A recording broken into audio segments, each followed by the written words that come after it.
Pero direct yun nga, may gumawa po kasi ng issue, no? Pero at least kanina si Tracy, nilinaw niya na it's not true. Pinalakihan pero hindi pinapapantay with Mama Guy. Yeah.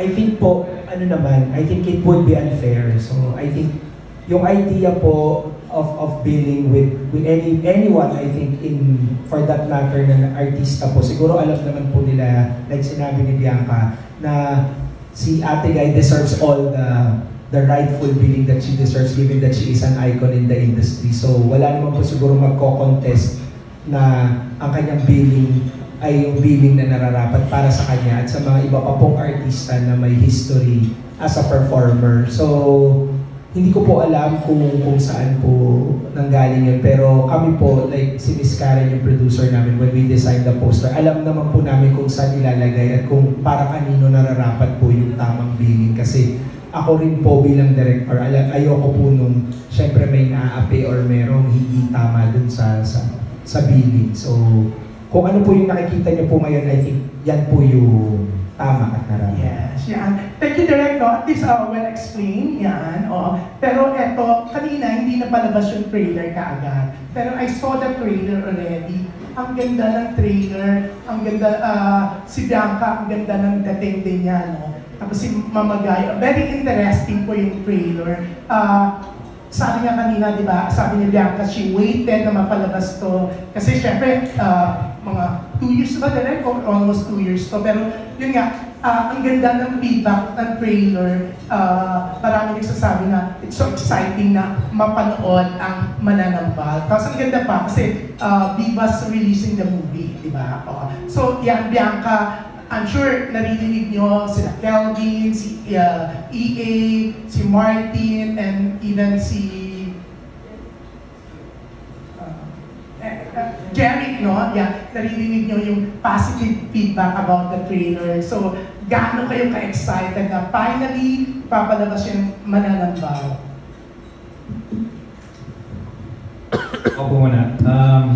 Very excited of course kasi naalala ko nung sinunod namin tong film na to, napakasaya lang, enjoy lang talaga, sayang kasama na itong cast na to and with Direk Adolf, nag-guide niya kami talaga na maayos and of course, yung makasama yung nag-iisang superstar, yun na talaga yung pinaka bonus nun. Kaya excited na kami na mapanood nyo to soon.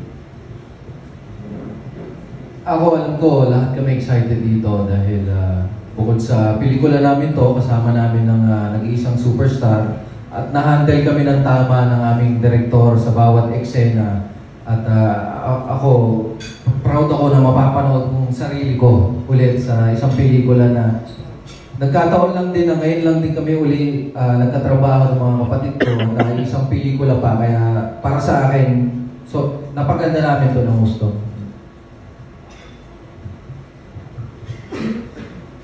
Kelvin niya.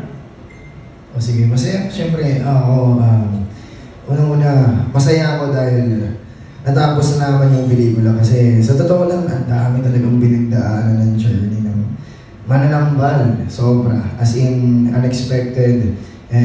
Pero, masaya ako kasi naraos namin, natapos namin ng maayos, walang nasaktan, walang napahamak, o kahit na anumang negatibong pangyayari, wala nangyari dito sa pelikula na to.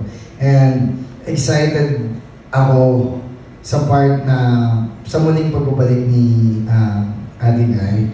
And kami magkasama-sama sa pelikula na to para ipakita ang tunay na ibig sabihin kung ano ba talaga yung Mananambal. Kung masama ba talaga siya or mabuti. So, yun. For me, finally, na papalabas na itong Mananambal.